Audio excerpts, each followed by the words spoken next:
তো বন্ধুরা আমরা আছি বর্তমান লালবাগ বোটানিক্যাল গার্ডেনে। আমার সামনে দেখতে পাচ্ছেন লালবাগ বোটানিক্যাল গার্ডেন। অ্যাকচুয়ালি এটা একদম অপোজিট সাইড, যারা নাকি দেখার নাই তাদেরকে আজকে দেখাই। এই যে লালবাগ বোটানিক্যাল গার্ডেন।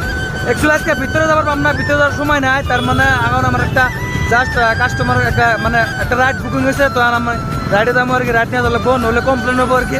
কমপ্লেন ডাললে আর কি অবশ্যই আইডি ব্যান হওয়ার চান্স থাকে, তারপরে স্যালারি কম আসে আর কি। তার জন্য ভাবতেছি ভিতরে যান, হলে আমি ভিতরে যাওয়ার জন্য আলাপ পাচ্ছিলাম। ভিতরে অ্যাকচুয়ালি 40 টাকা দেওয়া গাড়ি পার্কিং করা আইতাম, আর 20 টাকা জনপ্রতি আর কি টিকিট। তো ভিতরে যান, তার জন্য ভাবলাম আপনাদেরকে একটু আর কি এইটার অপোজিট সাইডটা দেওয়া যায়, এটার ভিউটা কীরকম।